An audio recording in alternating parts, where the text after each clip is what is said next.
What does liberal mean in the American context, at any rate?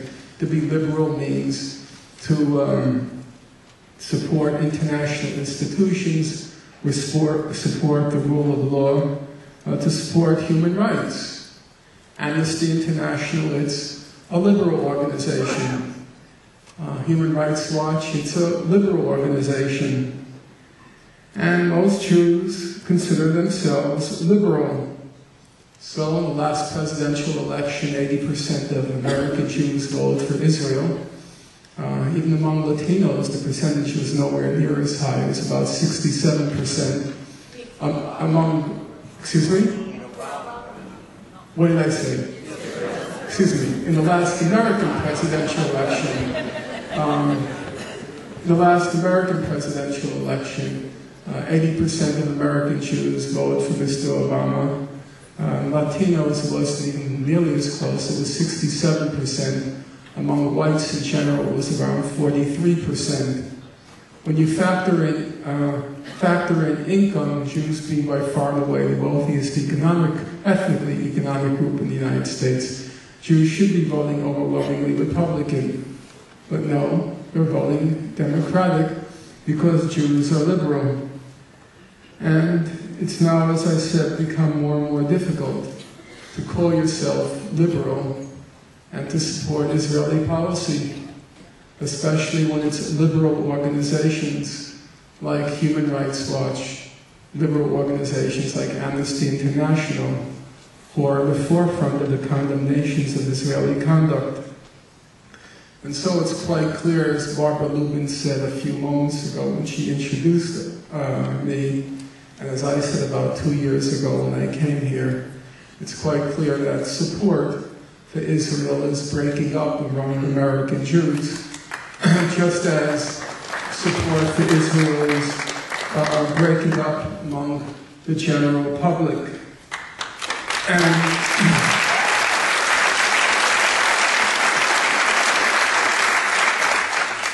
And that leads to the most important question, certainly for a Berkeley audience, an audience that has a reputation for being activists and wanting not just to observe the world, but to make it a better place.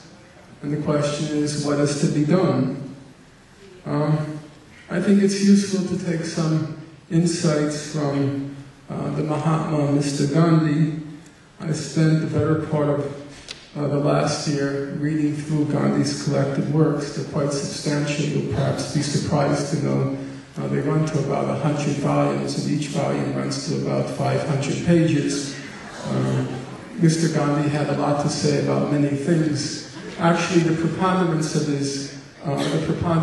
his writing is not on politics. It's mostly on diet and health.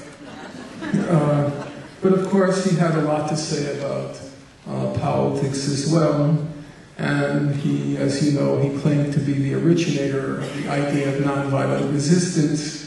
Originally, he used the term from Henry Thoreau, passive resistance, was used to describe his movement. Gandhi didn't like that term at all because he felt that nonviolent resistance was the most active form of resistance there can be. So he coined, or his cousin coined, another term. Just an aside note, time won't allow me to go into it, but there's a lot of misunderstanding about Gandhi. First of all, Gandhi was not categorically opposed to violence. That's clearly not the case. Gandhi's view was that the kind of resistance that required the most courage and bravery, the kind of resistance that required the most courage and bravery was nonviolent resistance. But if you can't find the inner resources, the inner wherewithal to practice nonviolent resistance, then Gandhi was very emphatic, and you better hit back and hit back hard. And he said, don't use my doctrine of nonviolence as a pretext and as an excuse to conceal your cowardice. Some people might ask, how can it be that nonviolent resistance requires more courage and bravery than violent resistance? It seems to be counterintuitive, but it's not really, if you think about what Gandhi meant. Gandhi would say that you use violent resistance while you have a weapon in hand, and if you're attacked, at least you have a weapon to protect you. But what he meant by nonviolent resistance was, he said, you have to show the willingness to march, as he called it, smilingly and cheerfully in the line of fire and get yourself blown to bits. That's what he meant by nonviolent resistance. And as you can imagine, that does require quite a lot of courage.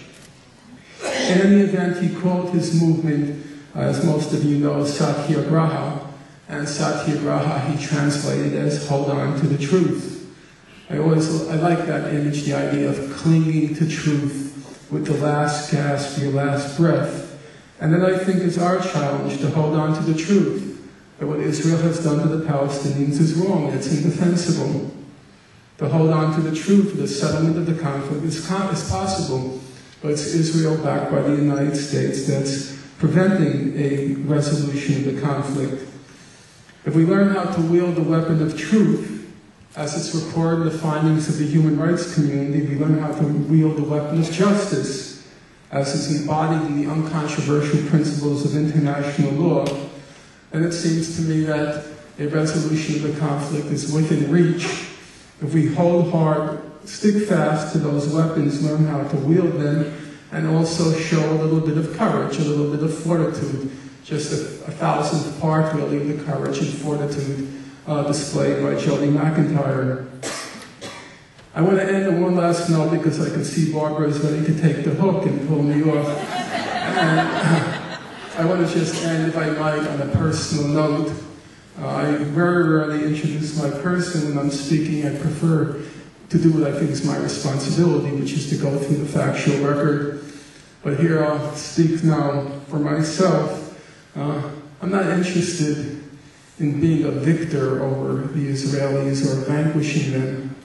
I have no desire to degrade, to humiliate, or to embarrass Israel. I don't want to push it into a corner such that it feels that it has no option except to strike out. I think our concern should be one thing and one thing alone. As the old African-American spiritual put it, to keep your eyes on the prize. And to remember what that prize is. The prize is to try to reach a reasonable settlement of the conflict such that all parties to the conflict, everyone, can lead a proud, peaceful, and productive life. And if you're willing to subscribe to the most elementary principles of justice, most elementary principles of decency, if you're willing to subscribe to those principles, then I'll quote, just as Jody McIntyre did, I'll quote the late Professor Said. At the end of his life, he liked to himself cite the Caribbean poet M.A. Cesar, and the line he liked to use was, "There's room for everyone at the rendezvous of victory." There's room for everyone at the rendezvous of victory. Just be reasonable. Just be fair. Just allow everyone to live a full life of human dignity. Allow everyone a fair chance at life's happiness, because that's what it's all about in the end. There's no guarantee of happiness in this world. Human beings seem to have a remarkable propensity for messing things up for themselves. But everybody should have the right, a fair chance at life's happiness. And I think the formula for trying to resolve the conflict is very straightforward. Number one, we have to be principled. As Mr. Gandhi liked to say, I'm all for compromise, but not when it comes to principles. Because when you start compromising principles, he says, it's all give and no take. And so nobody has the right to tell Palestinians that they should or they have to forfeit any of their rights under international law. But on the other hand, we should also be reasonable. We should show people there's a way out. It doesn't have to continue this way. Just allow for others what you want for yourself. And if we're principled and we're reasonable, then I think we can achieve a resolution of the conflict. I've been involved in this for my entire adult life. It's about 3 decades now. As I said, I first got involved in June 1982. And it's a very sobering feeling to realize that your whole life is passed, devoted to and studying one pinprick on the world's map. There's such a vast range of knowledge. Knowledge has such breadth and such depth. And yet I find myself entire life just mastering facts, periods, commas, and semicolons about the Israel-Palestine conflict. But I'm more determined than ever because of that I'm going to be there at that rendezvous of victory. And I hope I'll see all of you there with me. Thank you.